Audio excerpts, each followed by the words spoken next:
Welcome to the creative brain of Dean Hawk. Get ready to be challenged, inspired, and equipped to become a better ministry leader.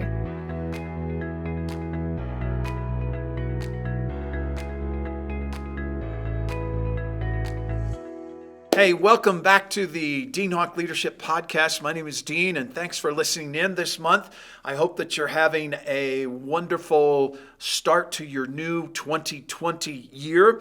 And I want to dive right into today's topic, and we are talking about scroll-stopping strategies and the power of social media and the church, of which Dean Hawk knows very little about. Thus, my guest, Lindsay Buena, is one of our staff members here. She's part of our creative and production team, and she does a phenomenal job with social media. And so I'm just here to interview her and to allow her to help coach you guys. So welcome, Lindsay. Thank you. Okay, let's just dive in. Tell me why does a church need a social media presence, and what would you say it does for us and it could do for them? I think the importance of social media is you're able to connect people who may never set foot in your church and show them who you are and the DNA of your church. It's kind of like a website.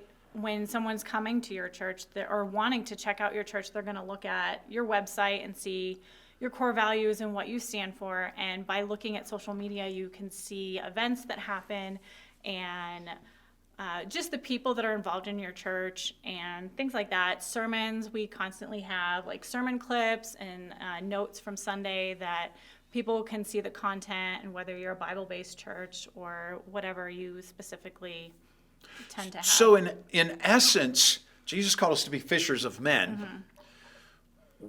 Is social media become our bait and hook and fishing pole to Absolutely. Get out there? Yeah, and I think you can even reach someone who may never even set foot in a church, but because they're within maybe a couple miles of where our church is based, you can reach them because of the demographic and things that you post.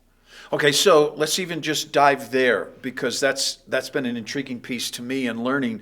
I want to, Pastor Joe, Mike, Harry wants to target a 3 to 5 mile circle around their location. You're telling me we can do that on social media? Absolutely, yeah. You can select who you want to see your posts. If you're looking to attract more families to your church, you can select 18 to 35-year-olds or 45 to 50-year-olds, whatever the category is that you're looking to attract, you can select that when you post something.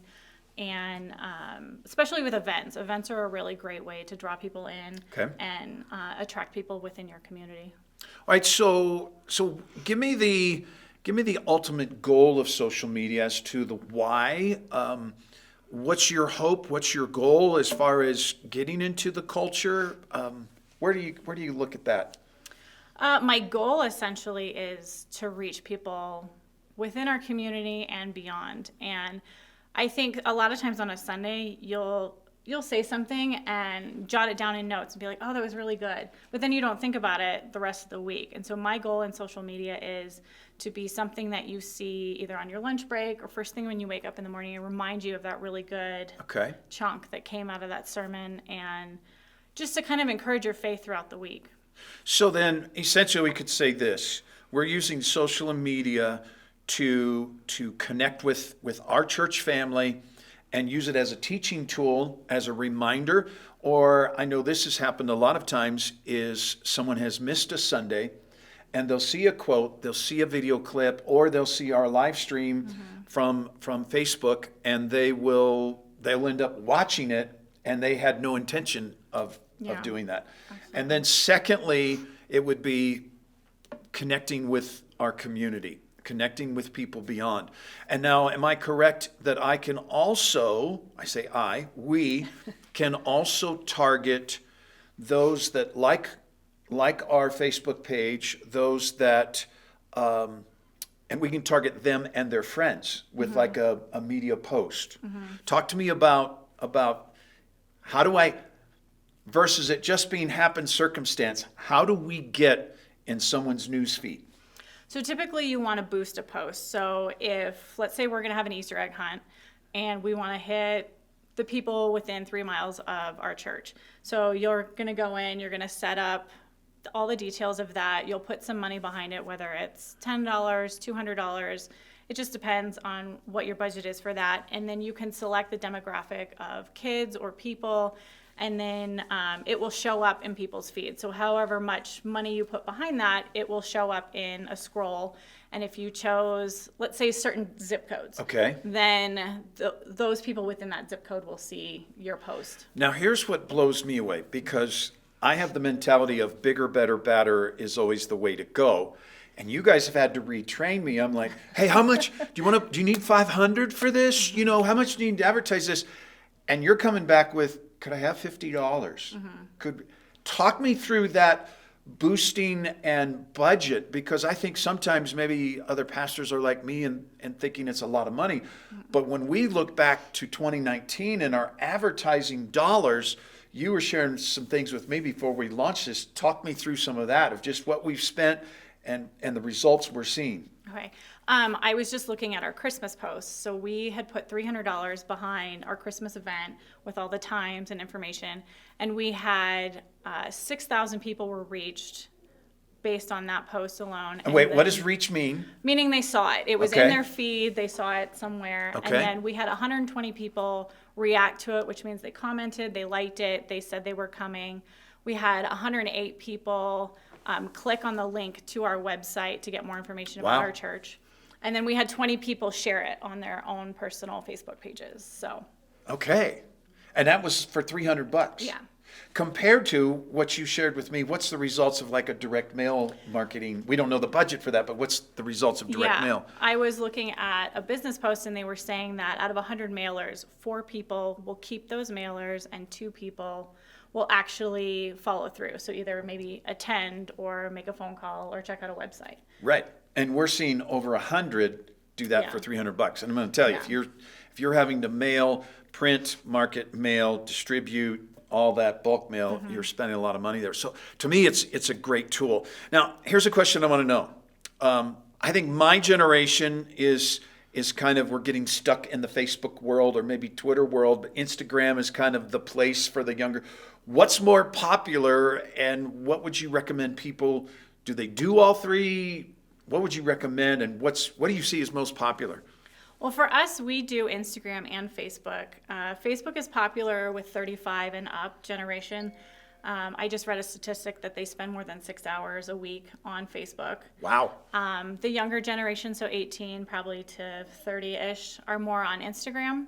So I think both are definitely beneficial. We typically will post what is on Facebook is on Instagram as well. Okay. So it's not creating a whole bunch of extra content. It's just kind of passing it around so you can see it.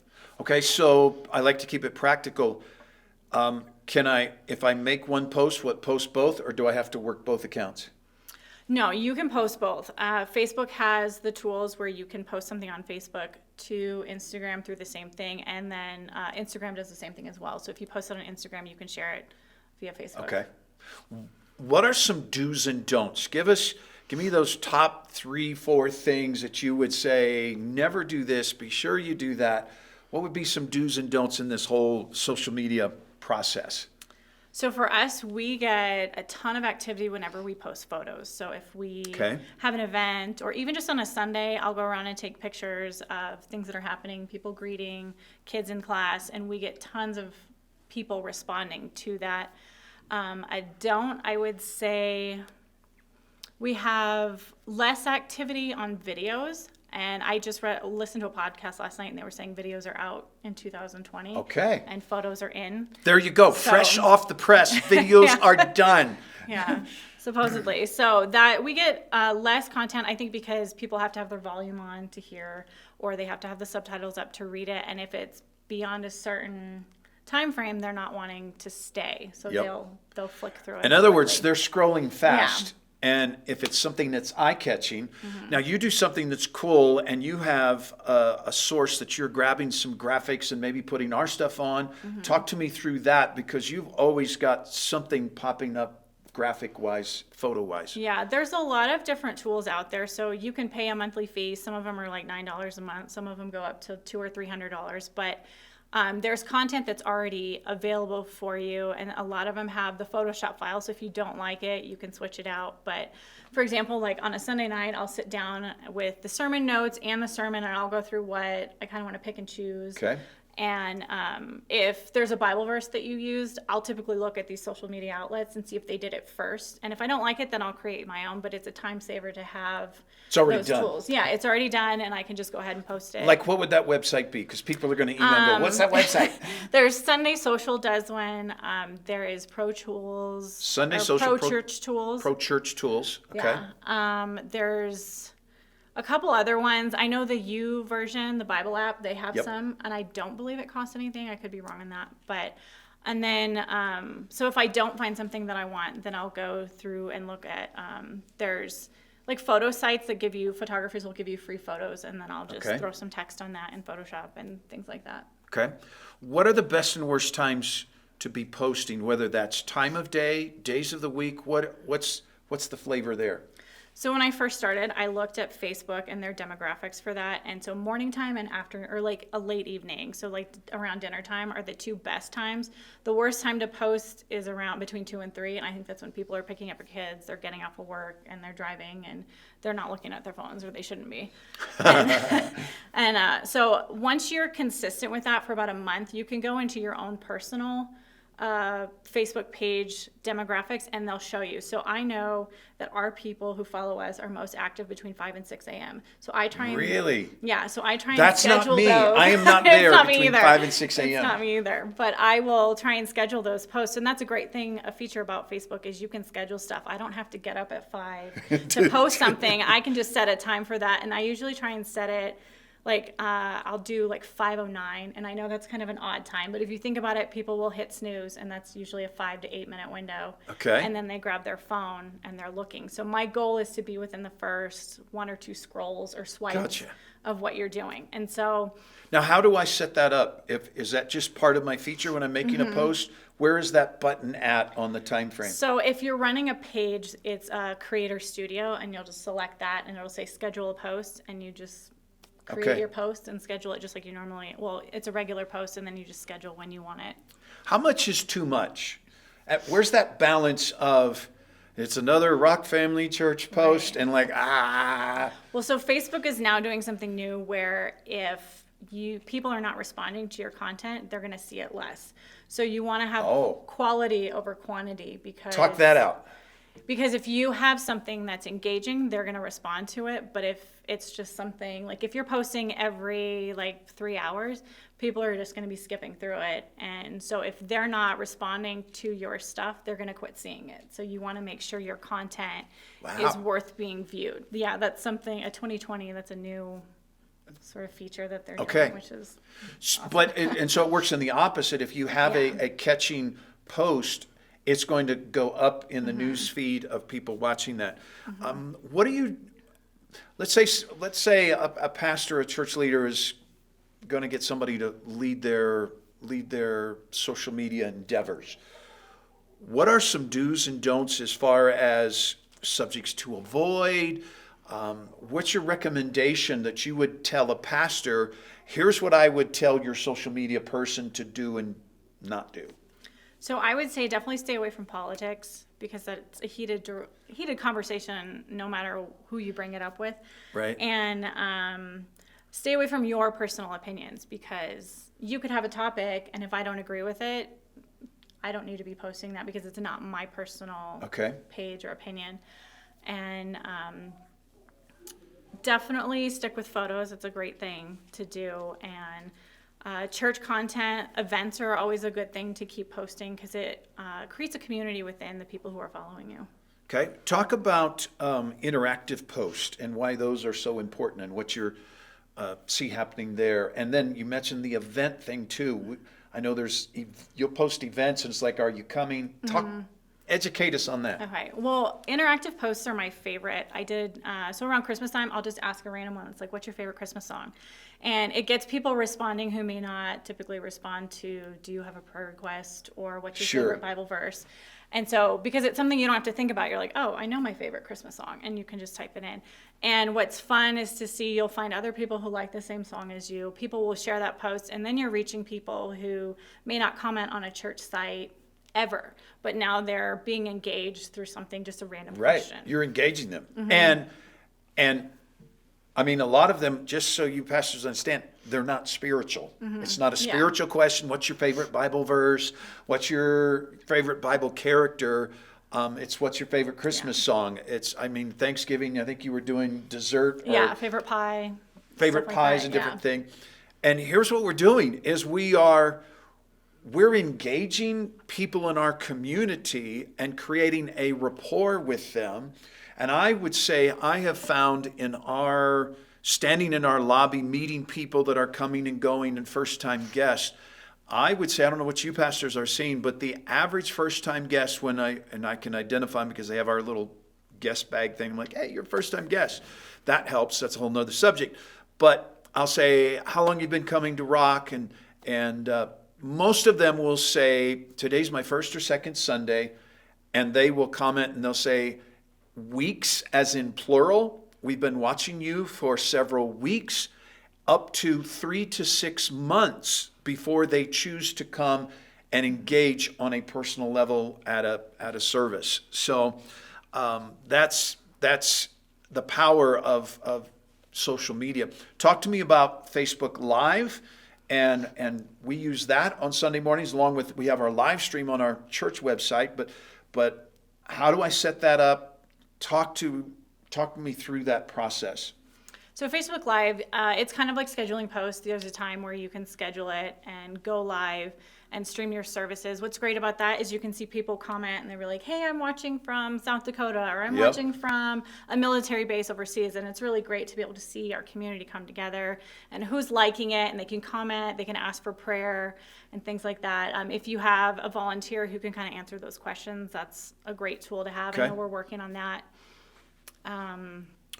What would you say if someone is looking for that candidate? Who do they?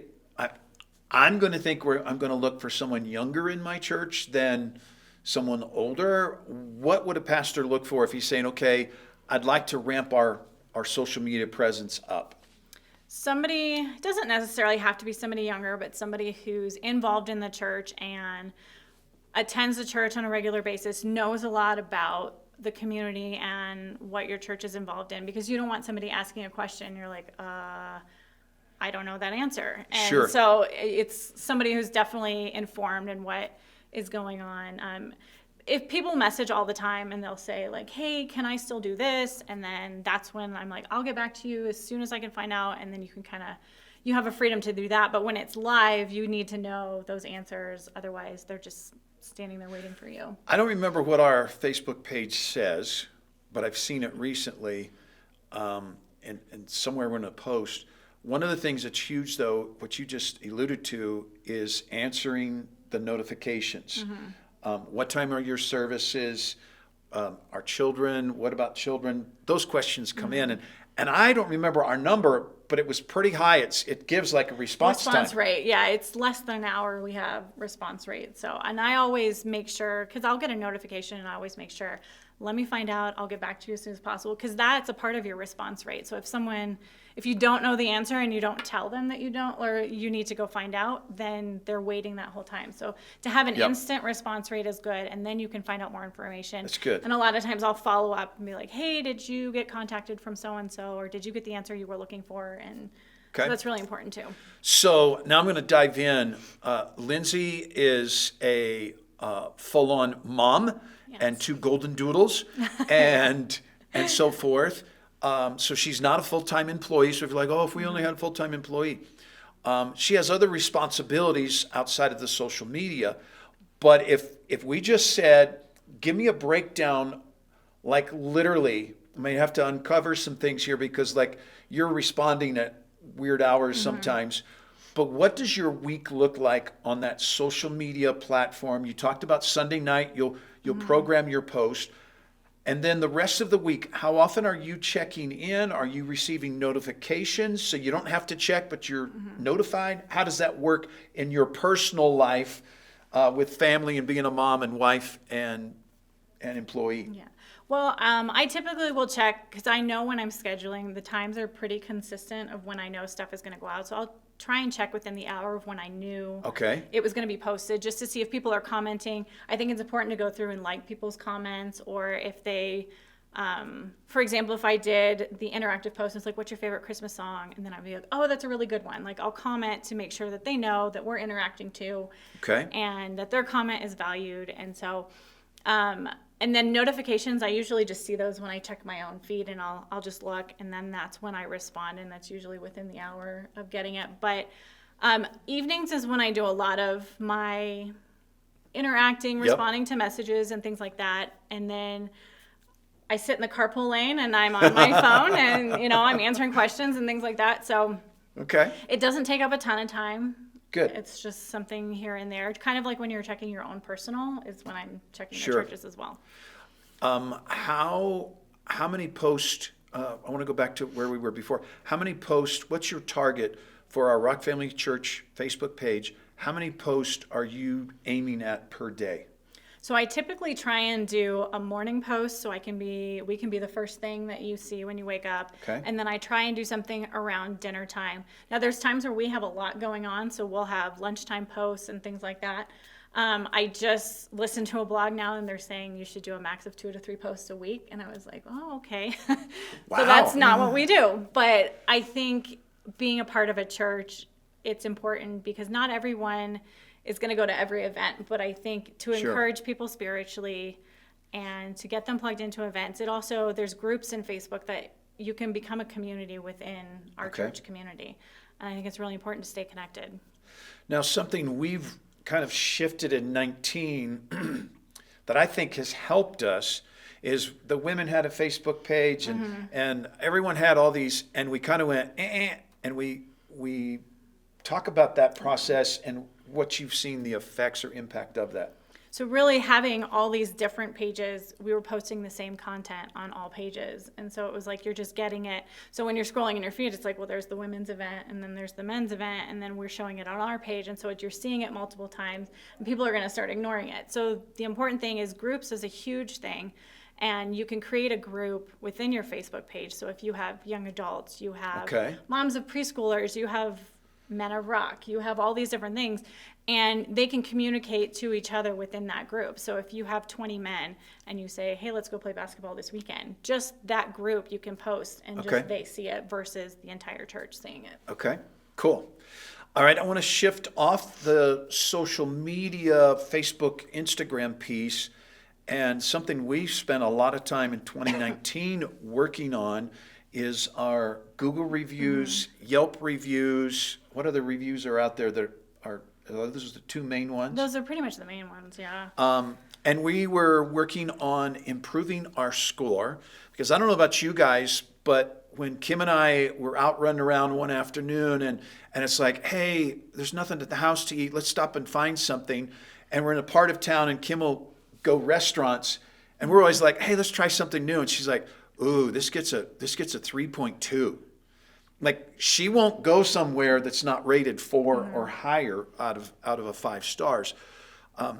Talk me through what we kind of went through in 2019, some processes we did that they can do to improve their Yelp scores, their Google scores, that whole response time thing. Yeah, it's really important to, if people are having a good experience, to share that. I know a lot of times, me personally, if I have a bad one, that's the one I'm typically reviewing. And so it's important as your church community that if you love something about your church or people do, say, hey, make sure you write us a review on that or comment on this because Facebook has reviews as well. And so and people are going to check that out and they're going to, like you said, with Kim in the restaurant, you're not going to want to go there if they've got bad reviews. And so I think staying on top of things, you can post events and things like that within your Google reviews and Yelp and stuff like that. So it keeps things current. So if your church is having, like we do summer movie nights. So if you add that to one of your reviews, it'll say like upcoming events and things like that. And it will help draw people in to what's happening in your community. A key piece that we learned in this process was those negative, I don't know if you guys had them, but I mean, they're saying things that we said that I can play the tape. It's never been said, and so, but people are kind of drilling down negative. One of the things we learned is it's crucial to respond to all of those reviews and not defensively. Thank you for your input. I'm sorry that happened. Throwing out a generic response. How would you say? Because you've owned a lot of those responses. Yeah. I think people a lot of times just want to be heard. So just saying, thank you so much. We'll take your feedback into consideration. That's great. That kind of thing, because then they know they've been heard, and whether it's something you can actually make a difference on. I mean, it's always good to get feedback, good and bad, because then it shows you what you need to change and what you need to work on. And again, it helps people to be heard, and responding, I think, validates their comment.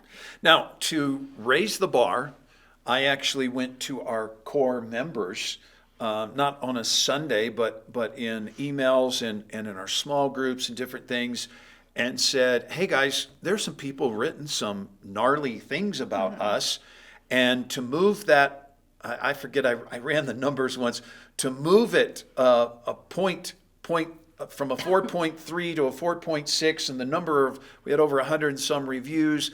It was going to take, I talked to Brent's her husband, I talked to Brent, and I said, we're going to need 80 positive reviews to get this up over a 4.6. And so we just asked our church and said, would you please consider going on these outlets and writing a review if you so desire, but that'll help us. And where's that bar at? I forget. Somebody told us. I thought it was like anything above a 4 point something. I want to say we're like 4.3, 4.4, something like that. Yeah. I'm not 100% sure on that. Of course, I want a 5, but Right. it'll take a while for us to get there. All right. So, Lindsay, give us your email. This could be dangerous. Give us your email. And if you have questions and would like to just shoot Lindsay an email, she would be glad to maybe help give you guys some direction and input. Sure, it's L Buena, that's Buena, at rockfamilychurch.com. Okay, so, and if you have any questions for any of our departments, it's always our first initial, L for Lindsay, Buena, D, H-A-W-K, last name. That's the way all of our emails run, and it literally goes to us. They're not dummy emails that somebody else filters. So, hey, thanks so much. I hope your 2020 social media outlet goes amazing for you. God bless you guys. Please check out deanhawk.com. I've got some new sermon series that are continuing to be uploaded. We just finished the worship series at the end of 19, More Than a Song. And if it's not up by the time you hear, see, listen, or watch this, it'll be up within a couple days. Bless you guys. See you next month. Thank you for joining us today. For a free sermon series and teaching outlines by Pastor Dean, visit us at deanhawk.com. Be sure and join us next month as we continue our growth on leadership.